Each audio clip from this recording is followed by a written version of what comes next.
Welcome back into Finnerty. Glad you're here. I'm Rob Finnerty. In 13 days from Inauguration Day, and America's got something going for it right now that you don't typically see politicians talking about very often. Donald Trump is going into his final term in the White House right now with every intention of leaving as one of the greatest presidents in history. And when you compare that to what we've had over the last 4 years, it is a huge shift in mood, not just here in America, worldwide. Donald Trump wants to be on Mount Rushmore someday, and I mean that seriously. Right up there next to George Washington, Thomas Jefferson, Teddy Roosevelt, and Abraham Lincoln. That's not hyperbole, that's his goal. And if you look at the rock formation, just to the right of Abraham Lincoln, you can already kind of see the famous Trump hair. And look, I know people are going to laugh at that. For a lot of people, Donald Trump on Mount Rushmore is just too absurd to take seriously, but look at the last 8 years. And to anyone who still doubts Donald Trump at this point, left, right, or center, doubt him at your own peril. He is the best political operator of our time, and we are all seeing him operate in real time. And I'll give you just one example, as if you needed one. After the 2020 election, after Donald Trump was banned from Twitter, the media laughed when he started his own social media platform. Everyone thought that Truth Social was a joke. Fast forward to today, and Trump is literally toppling governments with a single post on that very same platform that everyone laughed at. Justin Trudeau does not resign as Prime Minister of Canada yesterday if Trump doesn't post that Canada should become the 51st state. And that was just the start. And I'll just say that I would much rather have someone heading into the White House who wants to do what's best for America versus what we just went through with Joe Biden. A man more focused on skin color and sexual orientation and gender. A man more focused on them instead of you, Ukraine first, not America first. A man that hates you and his own skin color so much that he opened the border and let 12 million people from all over the world who don't speak English, many don't even speak Spanish, and who ethnically have absolutely nothing in common with you. That thankfully ends in 13 days. Donald Trump posting on Truth Social yesterday that I am, quote, hearing that the people of Greenland are MAGA. Greenland is an incredible place, and the people will benefit tremendously if and when it becomes a part of our nation. We will protect it and cherish it, make Greenland great again. And he mentioned Greenland again today when he was asked about it during a press conference in Florida. Well, we need Greenland for national security purposes. I've been told that for a long time, long before I even ran. I mean, people have been talking about it for a long time. You have approximately 45,000 people there. People really don't even know if Denmark has any legal right to it. But if they do, they should give it up because we need it for national security. That's for the free world. I'm talking about protecting the free world. You look at, you don't even need binoculars. You look outside, you have China ships all over the place. You have Russian ships all over the place. We're not letting that happen. So when the media hears that, the liars on the other networks, when they see that, they still laugh. They still think that Donald Trump is joking. They still do not take Donald Trump seriously. But he is serious. Donald Trump Jr. arrived in Greenland early this morning and tweeted out pictures when he landed, writing that Greenland loves America and Trump, incredible people that just want to be able to utilize some of the incredible natural resources that they have and allow themselves and their kids to flourish. Donald Trump Jr. is standing by. He will be with us in just a moment. Did you notice that everyone in this picture is wearing the same hat? 10 people, all from Greenland, with Donald Trump Jr. holding up the American flag, wearing MAGA hats in Greenland. Do you still think that Donald Trump isn't serious? Let's take a look at that picture of Mount Rushmore again. All these men on Mount Rushmore had one truly profound thing in common. Besides all of them being American presidents, they all expanded America. George Washington, of course, helped found America. 5 states joined the Union when he was president. Abraham Lincoln saved the country from splitting in two. Oklahoma became a state under Teddy Roosevelt. He started the national park system.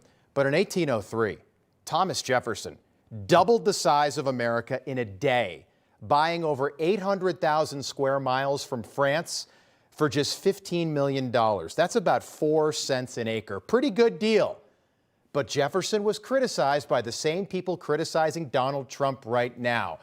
They said that it was too expensive for the U.S. They couldn't see the future.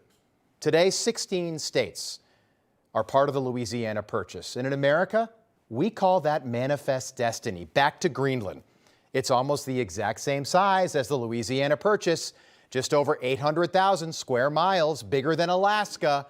And for the last 200 years, it's been a Danish territory. But the people there, many of the people there have had enough of Danish rule. Take a look. So, like, if you could tell Trump anything, what would it be? Buy us. Buy Greenland? Buy Greenland. Why do you want Trump to buy Greenland? Because we don't want to be colonized by Danish government anymore. We get ripped every year about our minerals from Greenland. We are the richest nation in the world, and we don't get to use it. Denmark's using us too much. Do you like America? I love America, but people are too fat over there. So the Prime Minister of Greenland has even stated that Greenland wants to be independent from Denmark. And after German U-boats sank thousands of ships that were trying to cross the Atlantic Ocean during the Second World War, Harry Truman, a Democrat, tried to buy Greenland from Denmark for $100 million, but Denmark turned him down.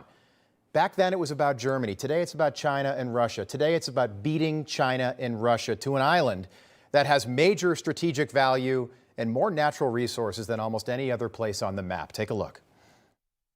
Over the last 5 or 6 years, China's made $500 billion. $500 billion. Ripped it out of the United States. I am the chosen one. Somebody had to do it. So I'm taking on China. I'm taking on China on trade. And you know what? We're winning because we're the piggy bank.